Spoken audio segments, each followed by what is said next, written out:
Dan Dickow here for the Bulldog broadcast on the Field of 68 Media Network. A quick recap on craziness in the Kennel Gonzaga scrimmage that took place on Saturday before we get to the previously planned episode with a little bit of outlook and a couple guests from around the WCC. Well, the blue team won 41 to 39. It was a guard dominant lineup that beat a big dominant lineup, the white squad, in what I thought was a pretty, for the most part, a clean scrimmage. Got to see a lot of things. Didn't see a lot of sets, a lot of fine-tuned execution, and that's typical in these scrimmages. What Gonzaga typically likes to do is let the scrimmage kind of go in a free flow fashion, play out of concepts, allow guys to just get used to being in that atmosphere in front of the kennel, which is huge because you don't have a lot of returners. Clearly, you got Ike, you got Huff, you got Innocenti, and Diani, who played limited minutes, but the other guys, this is their first experience playing in front of the kennel and the great crowd. So again, the blue team won. One quick thing about the end of that game, the white team, it was a great sign for Steele Venters, the confidence the coaching staff has in him. They ran a play for him to try to get a game-winning three as time wound down.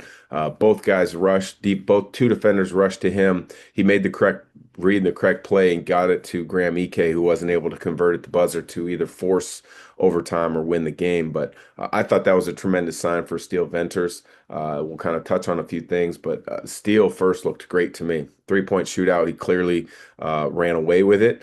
But then in the scrimmage, he looked like he looked great movement-wise.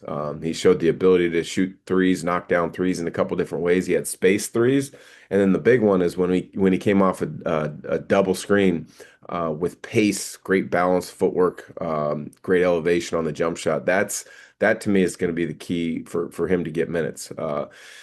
You look, I guess we'll look at the wing kind of group first. Emmanuel Innocenti's defense was phenomenal.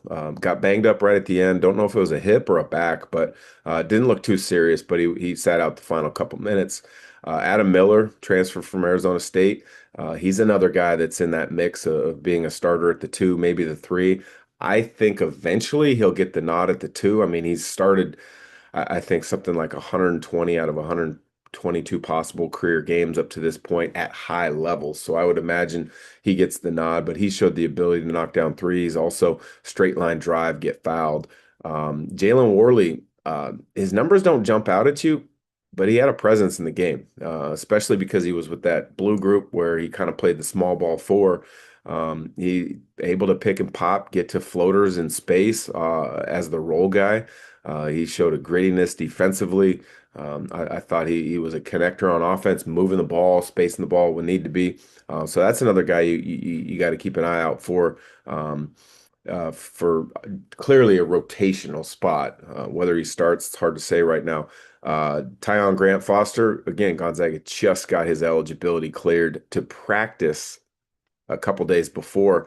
Talking to one of the coaches the day after the scrimmage, he only just got into town, because of NCAA rules guidelines. He wasn't even in Spokane, so he is learning at about as fast a pace as possible. So they're throwing a lot of things at him. They weren't expecting him to play, but word goes that in the locker room before the game, he saw his jersey in the locker, he put it on, and there was nothing anybody could say that wasn't going to want him or allow him to play in that scrimmage. So you love the determination, love the heart. Going to definitely have to get up to speed in regards to understanding of concepts and philosophies and things, but he's an experienced guy. He's played a number of years of college basketball. He'll pick it right up. And then the other thing that'll have to occur is get into physical shape. You see the athleticism. He tried to make a dunk on the baseline, but just a little bit out of shape right now. But he'll get that back quickly. You going through a regiment in practice, not only on the court stuff, but also with Travis Knight, the strength coach. And then you look at one of the other wings that has a lot of intrigue, and that's Davis Fogel, the freshman. I thought he played pretty well. He knocked down a three, which at this moment in time isn't necessarily his strong suit. He's changing some of the mechanics in his shot, but I thought he looked good. He was aggressive. He didn't back down. You can see the size and length that he has at that wing position with a solid handle and a little bit of creativity to him. So he's got a bright future. You look at the big rotations. You know what you're getting from EK. You know what you're getting from Huff. Huff led the whole squad in scoring in the scrimmage. EK was flirting with a double double in one half, which is going to be pretty much what he does all year. I mean, he's averaged essentially for his career right around 17 and 8 or so. So you expected that. I liked what I saw from Diani. His length is going to be a problem, especially on the defensive end of the floor. I thought he showed a presence on the low block, trying to get involved in regards to screen dive situations to the rim that creates problems for the defense, but also his willingness to seal and try to score on that low block. So I thought that was good. Um, Parker Jefferson, one of the freshmen, didn't see much from him, just simply for rotational minutes. And then Noah Holland, he gave some nice minutes. Now, I don't think there's going to be minutes for those two guys, but they showed, the skill level that they have, the understanding that they have, and they're great practice players at this moment in time for Gonzaga.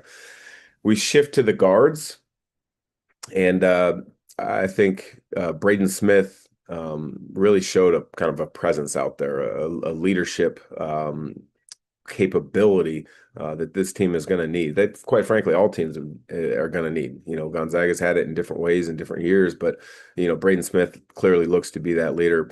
End-to-end speed. I mean, he pushed that tempo on a number of possessions, got that ball up the floor quickly, made some things happen, made some great reads, made some great passes. He didn't necessarily have too many opportunities to score, and a lot of it was due to the fact that he had Innocenti guarding him. And so, with Innocenti's length, that can limit smaller guards at times, but he's very smart and heady in getting Gonzaga into the offense during that scrimmage.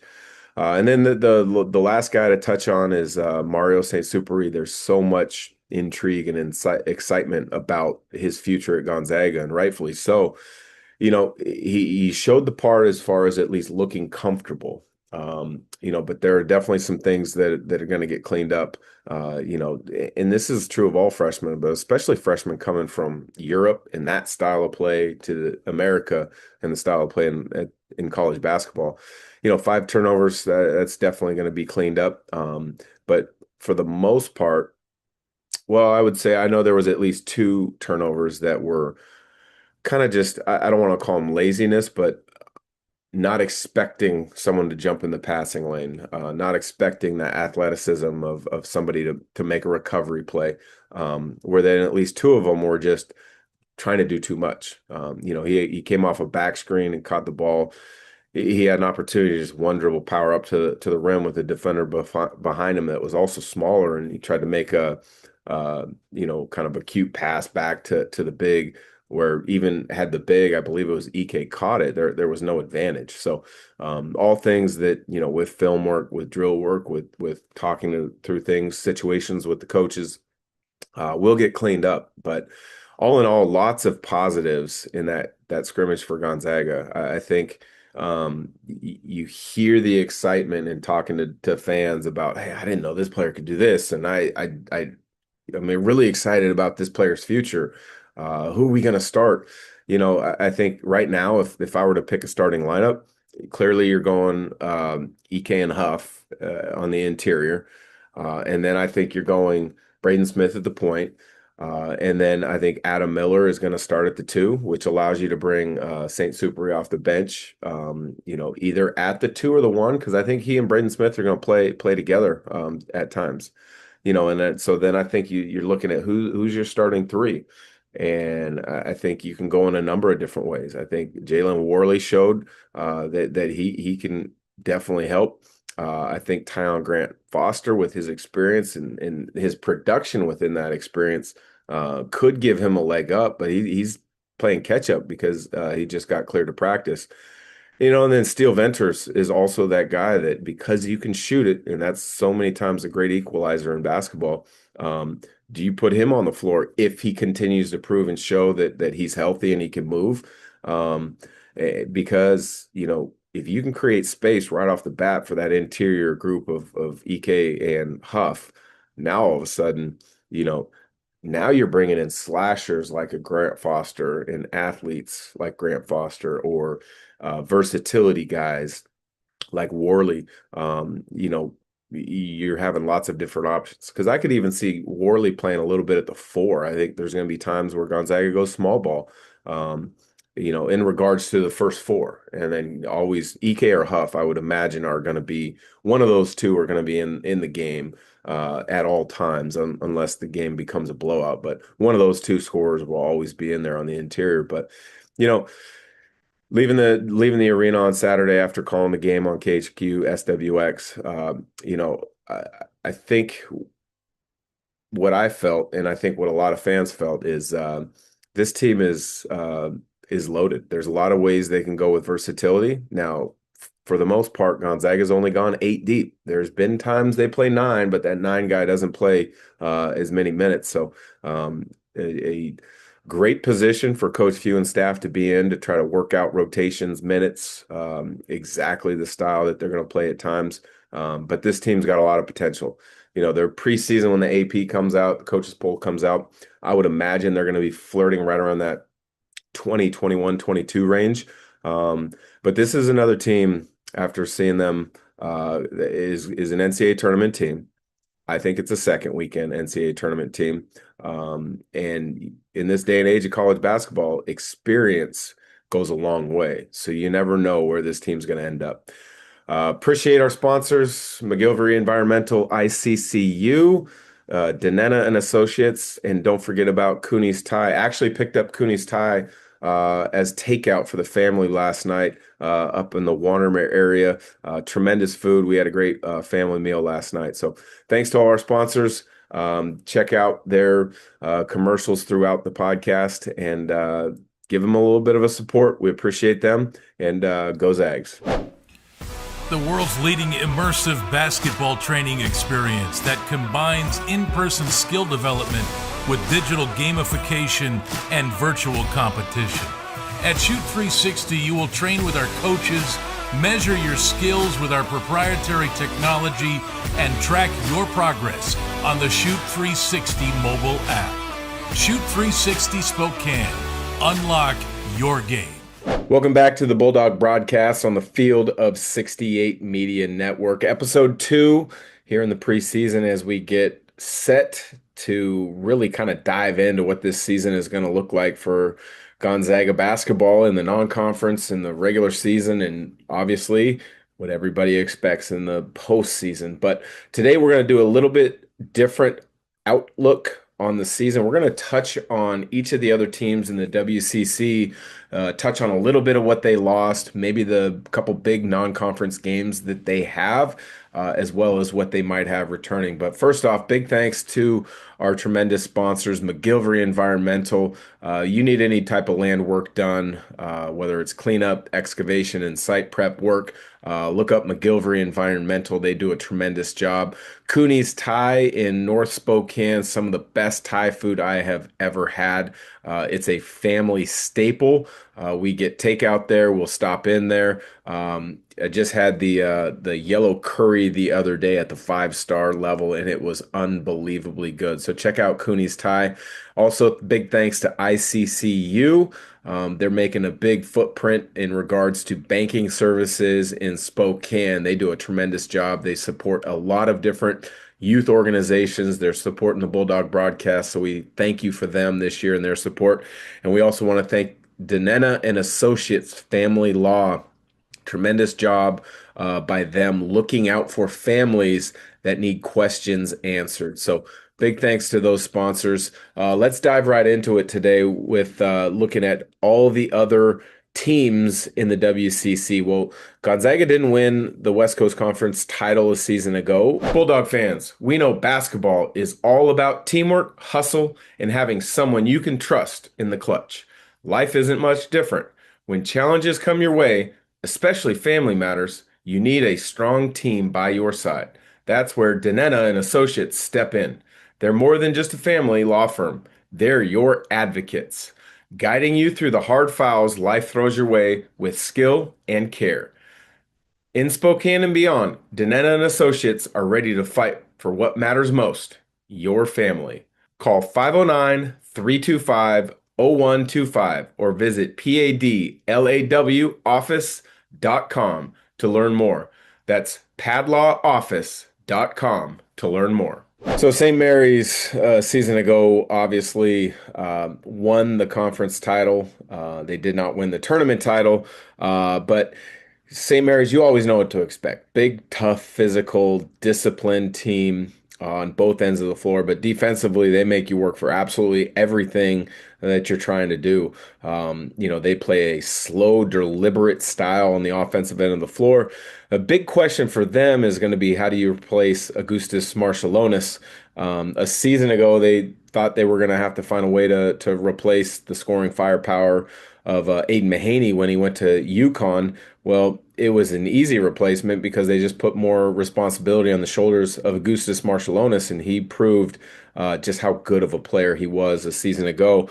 They are also going to have to replace Mitchell Saxon on the inside. It seemed like Mitchell Saxon was at St. Mary's for about 10 years due to the extra eligibility years that guys get now. But that's going to be a big question mark in regards to how do you fill that void on the interior. And Harry Wessels showed a lot of promise at different points of the season. Big, strong, 7'1", about 275 Australian. If he continues the trajectory path that I've seen with his player development, he's going to be a problem in the WCC this upcoming year. But, really, I think when you look at St. Mary's roster, the two guys they're going to rely on, Mikey Lewis was a big time scorer. For St. Mary's as a freshman, mostly off the bench. But I think he should slide into that starting two guard role. And he's a shot maker. He plays with no conscience. And for a freshman to have the ability to play as free as he did under Randy Bennett is a rarity. So they think they've got something special in him and look for big things from him in his sophomore season. The other one is obviously Paulius Moraskis, transfer from Arizona. Nobody knew what to expect, and then he just burst on the scene, averaged close to a double-double throughout most of the season. Inside outside threat, pick and pop, can put the ball on the deck. He can post you and score inside, but I think where he's best is kind of that mid-range because he can use his quickness, his footwork, and his ball handling ability to get by you one or two dribbles to the rim. So they're going to be tough as always. The interesting thing, and people have said this for a number of years, is that St. Mary's, especially the year they won, I believe it was 29 or 30 games and didn't make the NCAA tournament, is they didn't schedule very difficult. That has changed over recent years, and you've seen that by their RPI and their KenPom numbers, being much better because they've gotten the right non-conference wins in recent years, and that doesn't necessarily change this year. I think the highlight of their non-conference schedule is they head down to the Battle for Atlantis.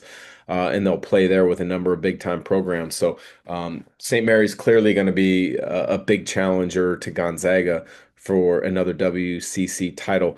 You take a look at the next team on this list, and that's USF. They've been knocking on the door. Yeah, they made the tournament about 3 years back, but they continue to just creep up in the elevation of their program. And Chris Gerlovson, I think, continues to do a great job. You also got to give credit to assistant coach Kyle Bankhead, who is a former Gonzaga player. But in the world of transfer portal guys in and out, they've gotten some gems over the years. Jonathan Mobo was only there for 1 year. And now he's with the Toronto Raptors, about to head into a second season, could break out. But you see the keen eye that they have in evaluating, and then the development piece that they have. You really got to like what's going on at USF. I think the big question heading into the offseason was Tyrone Riley, the fourth, put his name in the transfer portal. Pins and needles, I'm sure, on the hilltop, but he decided to come back, and that is huge because I think he's an NBA prospect. Whether he leaves after this year, his sophomore year, he stays one more, or even heads to the portal, which is clearly where college basketball is headed, obviously. I think he will be an NBA player in time. A left-hander, he's a good, not great athlete, but he's got great length. And I think his IQ showed many times last year with the timing on his cuts, his ability, to get on the offensive glass at times really stood out to me. But when you look at their non-conference, they're very similar. They understand the analytic game and the Ken Palm and the scheduling and the net as well as anybody in the conference. And you look at their non-conference, they're at Memphis. They play Bradley, which is a really good Mount Missouri Valley team. They play Minnesota. They're in a multi-team event where they open with Colorado, and they'll either play UW, the Huskies, or Nevada. So that'll be a good game. Mississippi State and St. Louis out of the A10. So really good job scheduling there from USF. When you look at Seattle U, I think they are the biggest question mark in this league for a number of reasons. I think if you've followed Gonzaga and West Coast basketball for a number of years, you've known about Seattle U. You know that the Gonzaga Bulldogs have a stronghold for the most part on the Seattle market for basketball. Clearly, it's Husky football, it's Seahawk football, but there's a reason Gonzaga plays a game in Seattle every year or nearly every year to generate a buzz for those West Side fans. Because the Huskies, as good as they have been at times, they've also had some down years. And Husky basketball doesn't quite generate the amount of interest and momentum in the following that Gonzaga has. So, with Seattle U sliding into the WCC for a year, clearly before Gonzaga heads out, it'll add a unique dynamic. I mean, years ago, you could look back and talk about historic traditional programs on the West Coast. USF would be one with back-to-back titles with Bill Russell. Seattle U actually could also be one because of Elgin Baylor, one of the all-time greats, played at Seattle U way back when. But they were a dormant program. They didn't have Division I basketball for a long time. They came back. I believe they played an independent schedule for a couple of years before being in the WAC, before clearly moving to the WCC. But, I think Chris Victor is a really good coach. Associate head coach Grant Leap was a former teammate of mine at the University of Washington. But they run a really good offensive attack. Lots of pick and rolls, lots of spacing. They've had complete roster turnover. But in the WAC over the last 3-4 years, they've been knocking on the door of winning a WAC title, getting the NCAA tournament, but just quite haven't been able to get over the hump. And that's difficult because Grand Canyon is clearly been the class of that league for the last 3 or 4 years. But in regards to individual player to watch out for in regards to Seattle U, nobody stands out at this moment in time. I think there's a blank slate for a lot of guys there to kind of make their mark early in the season. We move down the I-5 corridor and we look at the Portland Pilot, Shante Leggins. I think he's a really good coach, but he's been beset by injuries at times. He's been beset by transfer portal at times, and the transfer portal hit him hard again this past off season. Masic decided to transfer out, who was a really versatile two-guard, who was tough, hard-nosed, could really shoot it, was aggressive. But the biggest loss would be Austin Rapp, the freshman last year from Australia. Averaged, maybe 13, 14 a game and about 7 rebounds a game, but he could really shoot it from the perimeter and stretch the defense. He transferred on. I believe he's ended up at Wisconsin. But they're going to have to figure out who's the guy to replace that scoring punch of both of those guys. Hi,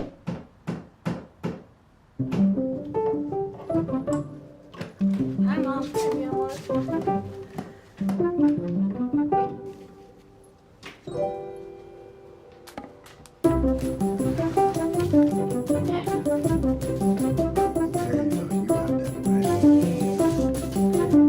Trying to improve the house.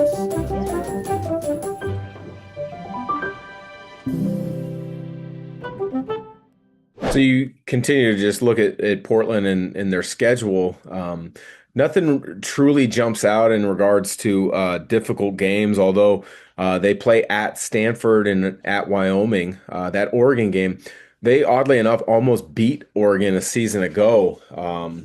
Yeah, I believe the game went to overtime. And then they also have a difficult non-conference game at Wyoming. Wyoming doesn't necessarily jump out at you as being the best team in the Mountain West, but that's a difficult place to play. It's the highest elevation of any court in Division One. It's not an easy place to get to.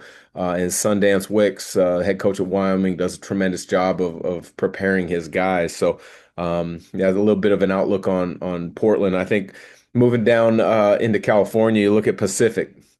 you know, it's been a tough job, really over the last 10, 12 years for anybody at Pacific. Damon Stoudemire, who's now at Georgia Tech, did as good a job as anybody's done in recent memory of making them competitive. If I remember correctly, they tied for a third place finish during his tenure there. There was nothing necessarily special about those teams other than the fact that he made those guys believe, and they played extremely hard. Leonard Perry, as good a coach as he is, wasn't quite able to move the needle in the right direction. And so Dave Smart, maybe the best coach of all time in Canadian college basketball, he's essentially looked at as the Coach K of Canada basketball, is heading into year two. And when you look at his roster, year one had a little bit of international flavor. Year two has a lot of international. Their best player is a Canadian by the name of Elias Ralph, wing. At times he slides over to the four, but very versatile, plays really hard, really skilled player. I think another name that is going to kind of maybe, some Gonzaga fans will remember is TJ Wainwright, who played at Long Beach State last year, and Long Beach State played in the Kennel against Gonzaga. So he'll get another chance to have a much better performance against Gonzaga than he did a season ago where he struggled. But Dave Smart, I think, is doing a really good job in a difficult position. The resources at Pacific aren't what some of the other schools are. The NIL isn't quite what some of the other schools are. But he's really doing a good job. He, plays a really fluid kind of international style of game. McGilvery Environmental can handle any of your construction needs, specializing in new construction, repairs, residential and commercial asphalt paving, excavation, environmental mediation, and hazardous waste. Reach out to Kip McGilvery at McGilvery Environmental today at 208-556-6384 for your free estimate. The other transfer that might give Pacific a little bit of optimism would be a player out of the Big Ten is Casey Abekwe, big fella on the interior. Big in regards to wingspan. He's 6'8", I believe his wingspan is close to 7 foot. So, they had trouble at times anchoring the interior. Players like Jazz Gardner were 7 foot, but they didn't necessarily play to their size or their capabilities. So they're going to need to have a much better inside presence, and they're hoping that he can bring that to them. You look at their non-conference, they play at Nevada, at Cal, at BYU. Only 6 non-conference home games, which, I think when you look at, the levels within college basketball and then the levels within leagues, you see just differences in scheduling outlooks, scheduling dynamics, scheduling priorities. And when you're not necessarily, a Gonzaga where you can pick and choose some of your neutral site games or events that you play in, or schedule big time opponents on your home arena or at the Spokane Arena, you're going to have to go out on the road and play these quote buy games with bigger teams. And so, only 6 non-conference home games for Pacific. Staying kind of in that Bay Area, we'll go head over to Santa Clara. I mean, Herb Sendek, I've said this on a number of other interviews and podcasts of other hosts that I've joined, is that, I think Santa Clara might be the best mid-major over the last 4 or 5 years that hasn't broken through to make an NCAA tournament. And so much of that is due to Gonzaga and St. Mary's dominance of the WCC. You get that one outlier year with San Francisco making the tournament, but Santa Clara has been right there. They've had a couple years where they're trending in the right direction, and then an injury or a sickness to a certain guy doesn't allow them to kind of hit that magic number of wins and or magic number in the Ken Palm net to really be viewed as a strong at-large candidate. But they've put together some terrific rosters. You look at Brandon Pajemski with the Warriors. You look at Jalen Williams, who just signed a near max contract with the Thunder. They've had talent. They just haven't been able to put it all together. And Herb Sendik's, been around a long time. He's taken 4 teams to the NCAA tournament, hoping to get his fifth in Santa Clara at some point there. But he does a really good job. They're going to be a little bit in transition in regards to there's no uh, Carlos Stewart, who spent 3 years, went to LSU for a year, came back. So they're going to have some questions at that lead guard spot where Carlos Stewart ran things pretty well for him over the last couple of years. Brett Napper is going to have to come in and be much more consistent than he has been in years past. But the 2 guys to build on, one a glue guy, Jake Ensminger, kind of his numbers don't pop out at you, but he's kind of that guy that every team needs to be successful. Go get an offensive rebound at the right time, get a defensive stop, take a charge, get a deflection. He's the guy that can provide that for him. And then Elijah Mahi uh, was up and down a little bit last year, but he showed the ability to really shoot it from deep. A couple games, 5, 6 made threes. Big-bodied wing who can score at all 3 levels. So I would imagine they're going to rely on him quite a bit. Their non-conference is pretty good as well. They're at Xavier. They play Nevada.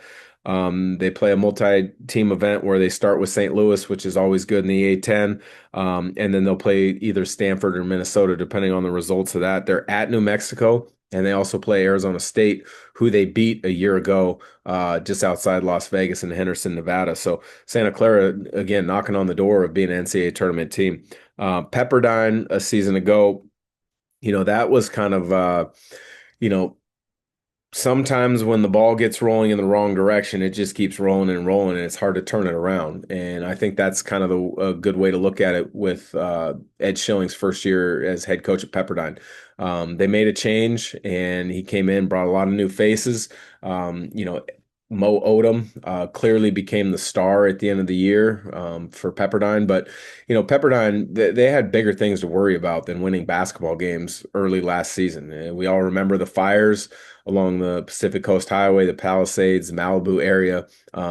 Those guys were, kind of battling. Are we in school? Is the school on fire? What's our living situation? What's our practice situation? So they had a lot bigger things that they were dealing with at the start of last season, as opposed to just preparing for the task at hand, the season last year. But that was a challenge for them. But when I talked to Ed Schilling during the WCC tournament last year, he talked about how that was all just gonna, help these guys build character to play well in the WCC tournament, which they ultimately did. But it was also going to help them build character moving forward in both their basketball professional lives as well as whatever they choose to do when they're done playing.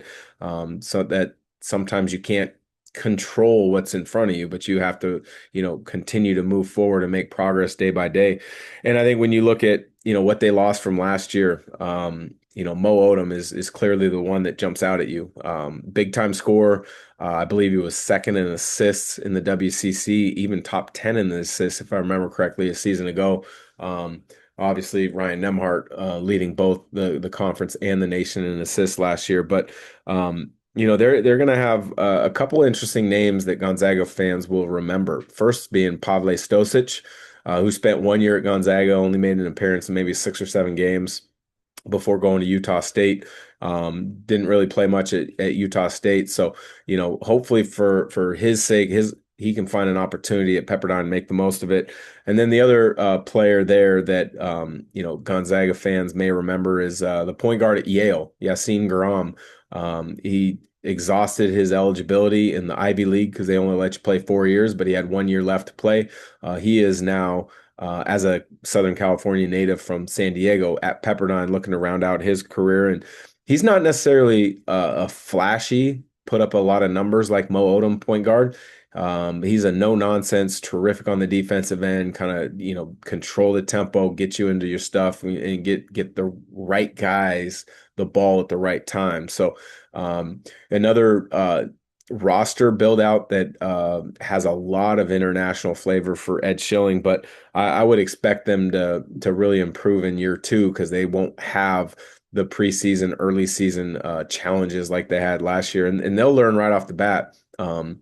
Because they play at UCLA within the first week or two of the season. So, finishing off, quick overview and preview of each team, the WCC. You look at uh, two other teams that are going to move with Gonzaga to the newly formed PAC, whatever it is named, a year from now, and those will be Oregon State, Washington State. Oregon State, one of the biggest upsets in WCC last year is when Gonzaga went down to Gill Coliseum and won the game in overtime. Gonzaga showed a lot of grit, determination to kind of fight through, make some plays to force overtime, but then wasn't able to finish that off. The one thing, if you're looking at it, Oregon State, their big question mark is how do you replace Michael Rataj, an all WCC player? He's now at Baylor.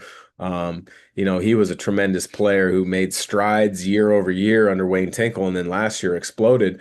Averaged around 18 points, maybe 7, 8 rebounds a game, couple assists a game, couple steals a game. Was a really good player. So they're going to have to figure out how to replace him. The two bright spots that I see in at least the returners would be Josiah Lake, a point guard who flashed some incredible athleticism on a number of occasions with plays. There was a game in particular against St. Mary's when he went baseline and dunked on someone that you don't necessarily expect to see that out of a point guard that's about 6 foot. But they're hoping that he can kind of really take the reins as a point guard and really control things.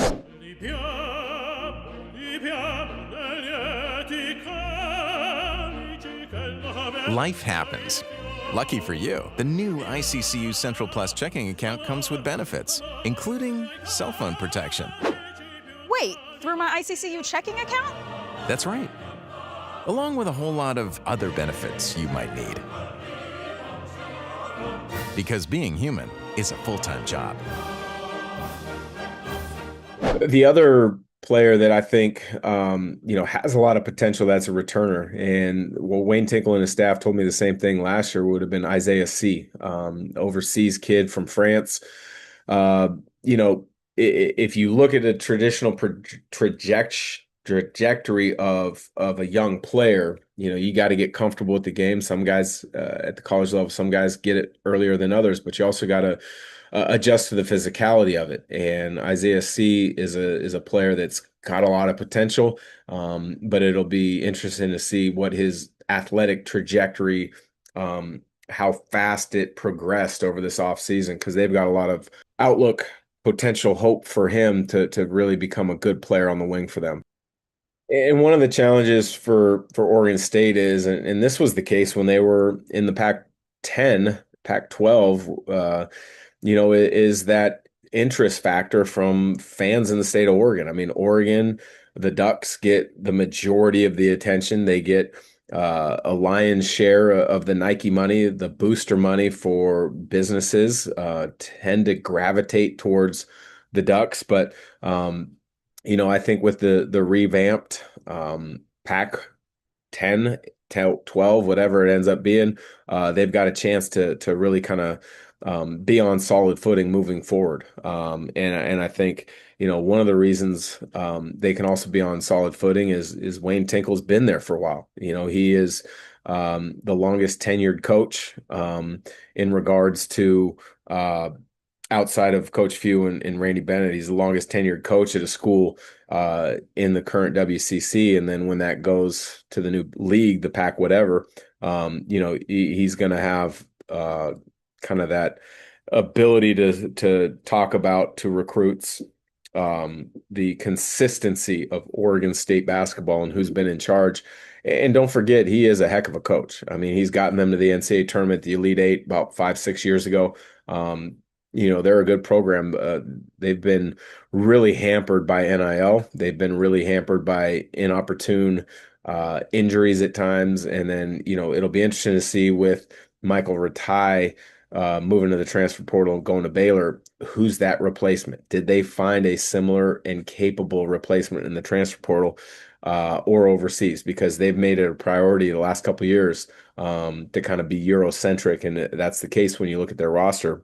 But they've got a good non-conference as well. I mean, they play Oregon, that typical Civil War game. That game is on the books. They play Arizona State, and then they've got a good slate of games coming down at the Paradise Jam in the Bahamas. So, I expect good things out of Oregon State this year. But again, the big question mark is how do you replace Michael Rataj? But that's something that every school's dealing with, to be honest with you, in this day and age of college basketball. Big thank you to one of our sponsors, Cooney's Tie.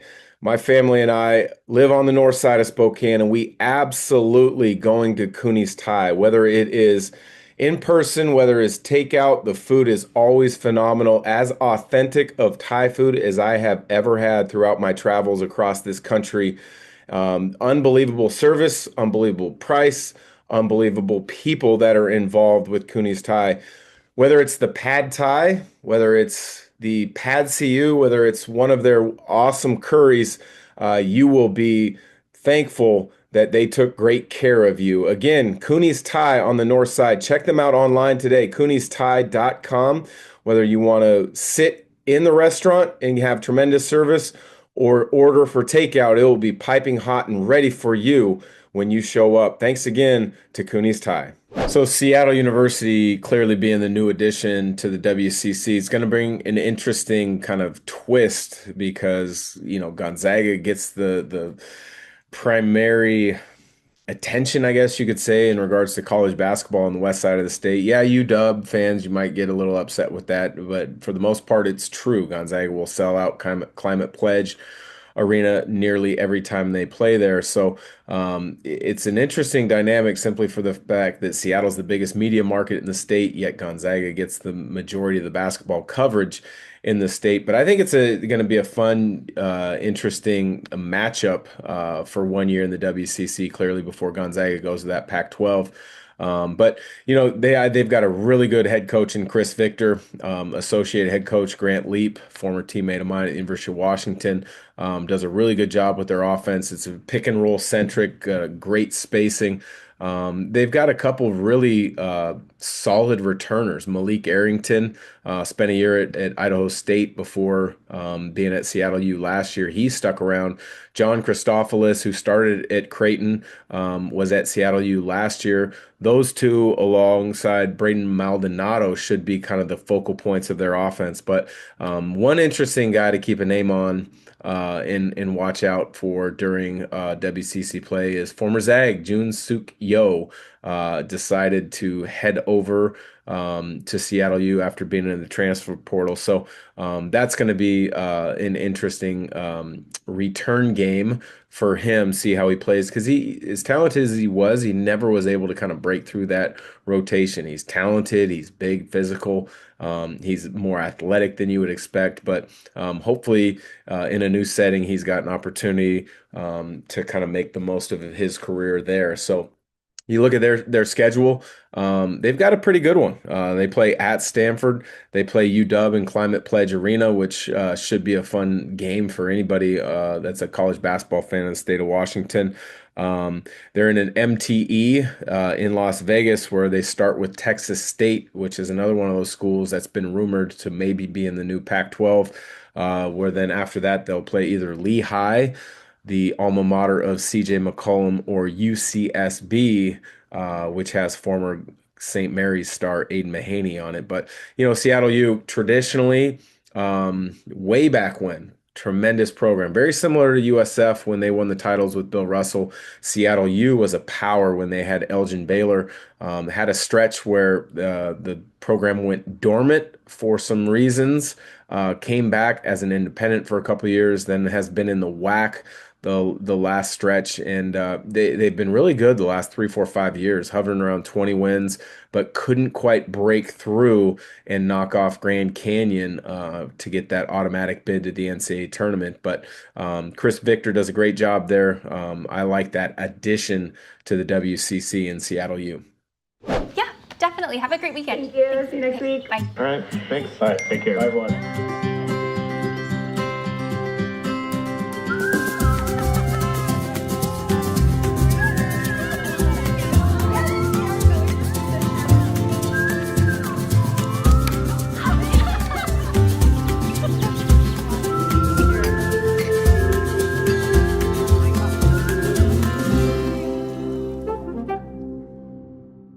last but not least, we move on to the Washington State Cougars, and David Riley's entering year two. One of the things that was nice for him moving from Eastern Washington to Washington State was he had a number of guys in the portal that transferred with him, essentially former players that decided to follow him there. Ethan Price and Cedric Coward were two of them. Cedric Coward, it might have been the biggest what if, not just in the WCC last year, but in all of college basketball. And I say a what if is, he only played maybe 6, 7 games, but showed tremendous potential.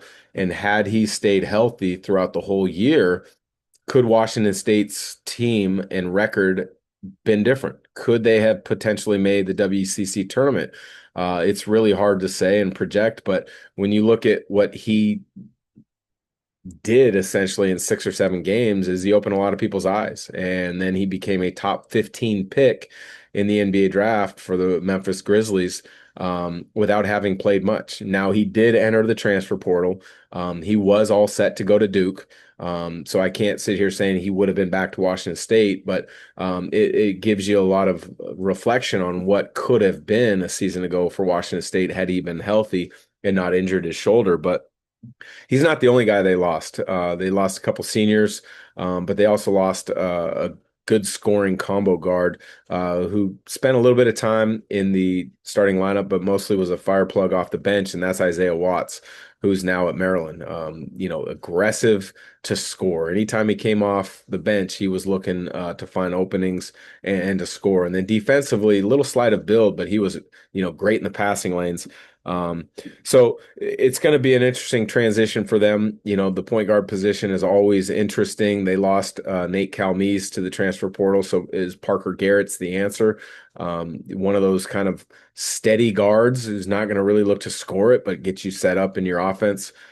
Is there another outlier in that transfer portal similar to what Nate Calmes was a season ago that's really going to surprise you and shock you? But I think the big thing for them, when you look at it, is can Parker Garrett's run that point guard position? Rihards Vavers is another guy who battled injuries last year, but when he played and was healthy, he showed the ability to shoot it. He's got good size and length and some kind of surprising athleticism on that wing. And then the big addition I think that they got out of the transfer portal is probably going to be unheralded would be Emmanuel Ubo from Boise State. His numbers aren't necessarily going to jump out off the page at you, but his efficiency was really good a year ago at Boise State. Didn't play a ton of minutes there simply because he was stuck behind 4-year starter Boise State's all-time leading scorer Tyson Degenhart, but he is a load on the low block. 6'7", 250, does a great job carving out space and finishing. So I think he's going to be someone to look out as a potential impact player. And you look at their schedule. They play UW, they play USC, they play Nevada, they play at Bradley, a really good Missouri Valley Conference team, and then they're in the Maui Invitational. So a really good non-conference for them as well. But, WCC, we are going to be joined by coaches from each of these coaching staffs, and we'll be adding those leading up to the season with each of our different broadcasts leading up in the Bulldog broadcast. But we appreciate you listening in. Don't forget to like, subscribe, and review or comment on the Field of 68 Media Network's Bulldog broadcast. And one last thing, don't forget to support our sponsors, McGilvery Environmental, Cooney's Tie, ICCU, and Danetta and Associates Family Law.